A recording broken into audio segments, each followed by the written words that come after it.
मानवकृत रेशा यानी पहला first one that is rayon, man made fibre rayon.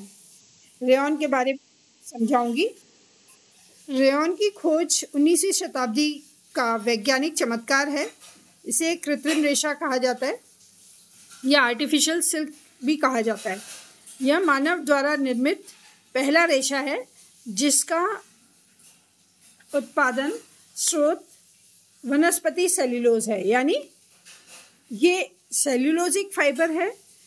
Rayon निर्माण के लिए कागज, बांस,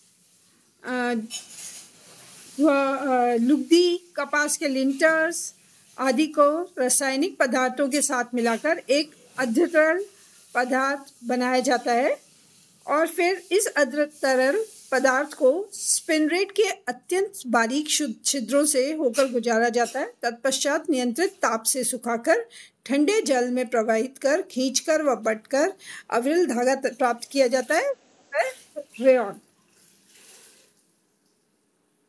ठीक है, अब आपके इसमें बार बार स्पिनरेट का नाम आएगा। स्पिनरेट क्या होता है? आप लोगों ने कभी नमकीन बनते हुए देखिए? नमकीन की जो मशीन होती है उसमें बीच नीचे छेद होते हैं, नीचे की साइड में, है ना, और ऊपर से जब हम प्रेशर डालते हैं तो वो नीचे से नमकीन निकलती रहती है। देखा होगा आपने, या आप घुमाते हो। तो वही स्पिनरेट का भी काम है। जो तरल पदार्थ है उसको उसके अंदर डाल दिया जाता है और नीचे से जैसे नमकीन निकलती है उसी प्रकार से फाइबर्स निकलते हैं, लेकिन वो इतने सूक्ष्म होते हैं, ऐसे वो तो हमें दिखते हैं बट इतने बारीक होते हैं कि आप उसको फील करेंगे तो उसकी सॉफ्टनेस और मुलायमता जो है वो आप उसको फील कर सकते हैं। बट देखने में बिल्कुल ट्रांसपेरेंट और बारीक रेशा होता है ये। ठीक है, वास्तव में रेयॉन वैज्ञानिकों के अथक प्रयासों, मेहनत व सच्ची लगन का परिणाम ही है। वैज्ञानिकों ने सिल्क के समान रेशे तैयार करने की चेष्टा की। उन्होंने सिल्क के कीड़ों के मुख छिद्रों से सिल्क के रेशे को निकलते देखा।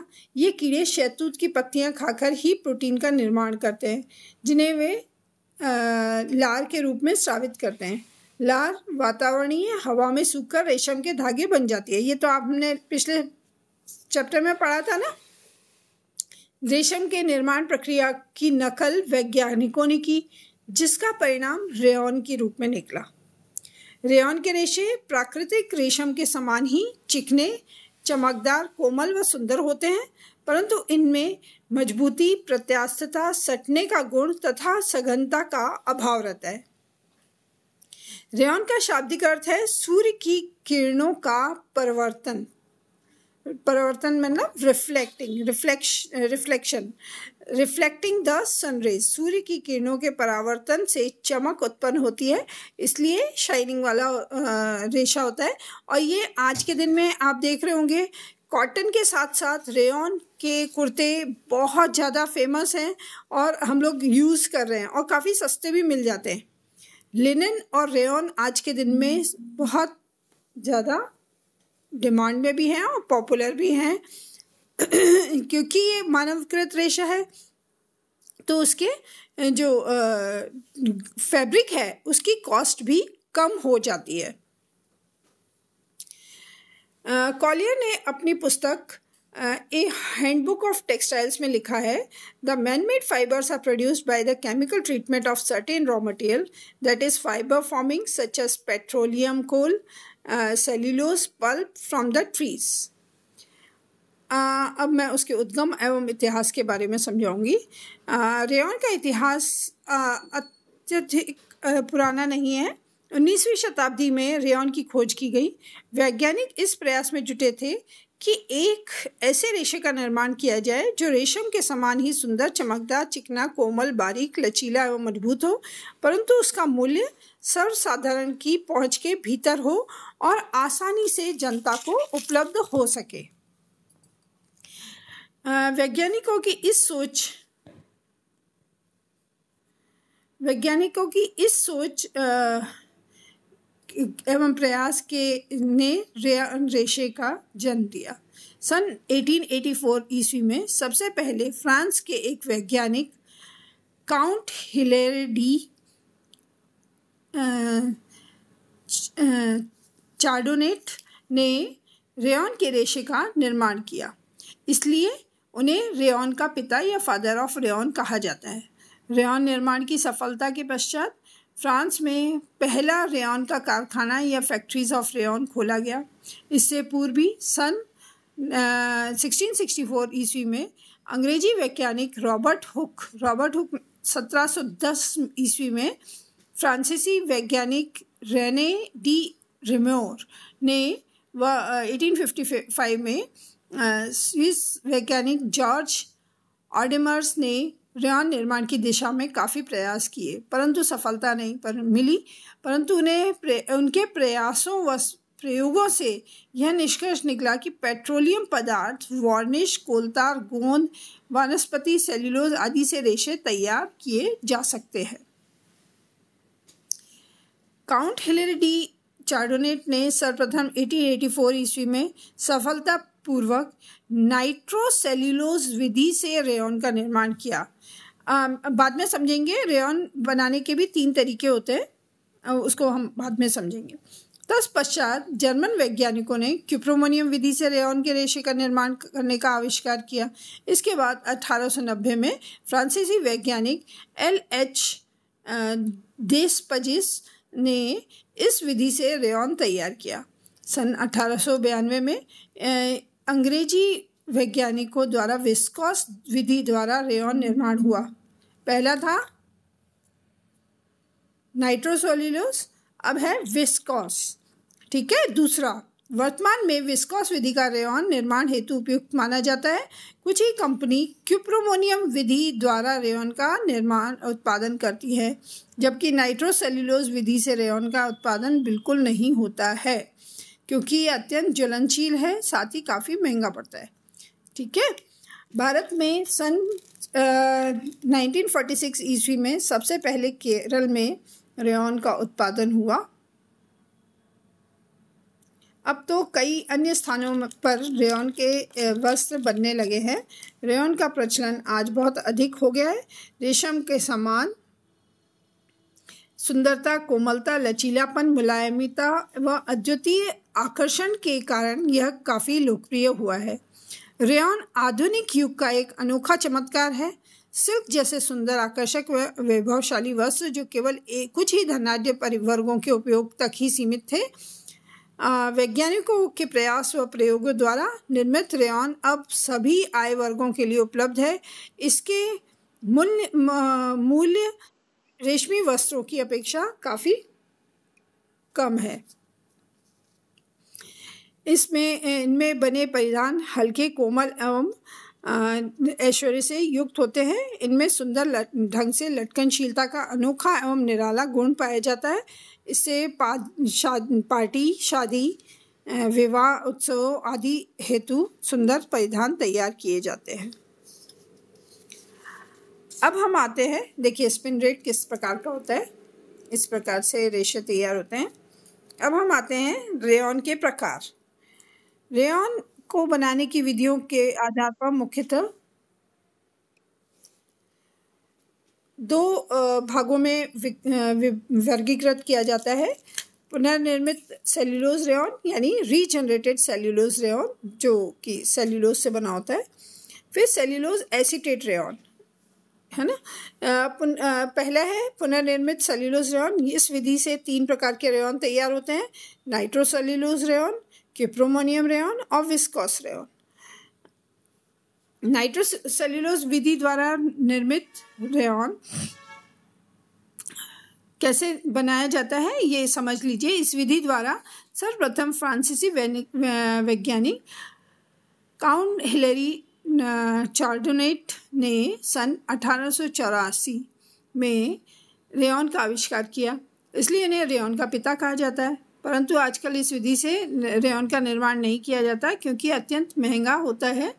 अतः विधि क्या है जो अभी यूज़ की जाती है? सबसे पहले रुई की पट्टियाँ या कॉटन लिंटर्स को नाइट्रिक अम्ल या HNO3 और सल्फ्यूरिक एसिड से प्रतिक्रिया कराई जाती है। इसके फलस्वरूप रुई की पट्टियों का घोल बन जाता है। इस घोल को पुनः अल्कोहल एवं ईथर से प्रतिक्रिया कराई जाती है। इसके फलस्वरूप एक गाढ़ा घोल तैयार हो जाता है जिसे कॉलॉइडल घोल कहा जाता है।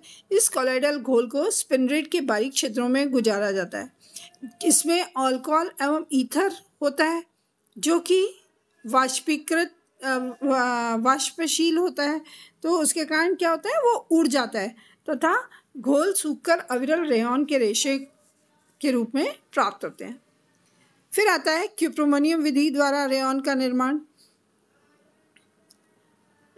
इस विधि द्वारा सर्वप्रथम फ्रांसीसी वैज्ञानिक LH देस्पेजस ने रेयॉन का निर्माण किया था। इस विधि से रुई की पट्टियों को सोडा ऐश तथा सोडियम हाइड्रोक्लोराइड के साथ उबालकर क्लोरीन से ब्लीच किया जाता है।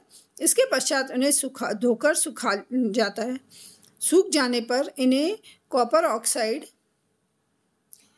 तथा अमोनियम हाइड्रोक्साइड के घोल में डाला जाता है जिससे गाढ़ा कोलाइडल घोल तैयार हो जाता है।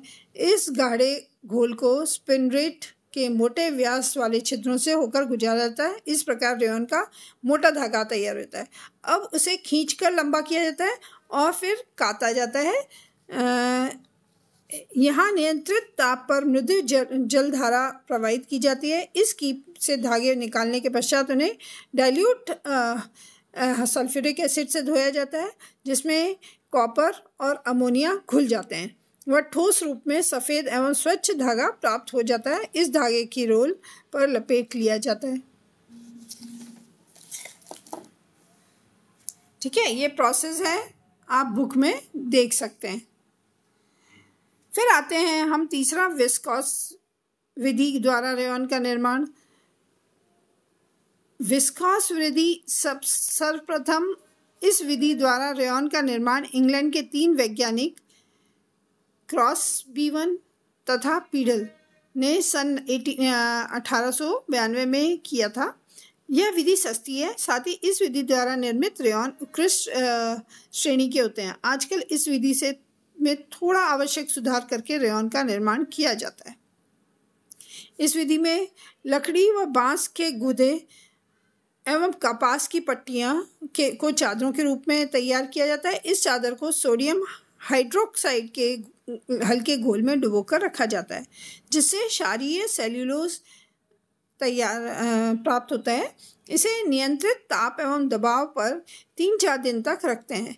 इसके बाद इसमें तरल कार्बन डाइसल्फाइड मिलाया जाता है जिससे एक्सनेट सेल्यूलोज में बदल जाता है। इसके पश्चात भी यह टुकड़ों में रहती है। इन टुकड़ों को पुनः सोडियम हाइड्रोक्साइड के हल्के घोल में डालते हैं जिससे इसका गाढ़ा घोल तैयार हो जाता है। इसे छानकर इसकी अशुद्धियों को दूर किया जाता है। तत्पश्चात इस छने हुए घोल को स्पिनरेट के छिद्रों से होकर गुजारा जाता है जिससे कड़े होकर अविरल लंबाई के रूप में हमें प्राप्त होते हैं। ये इसका प्रोसेस है। आप इसको इस रूप में याद कर सकते हैं या शॉर्ट नोट्स में इसको ले सकते हैं। ये बहुत इम्पोर्टेंट है रेयॉन। अरे ठीक है,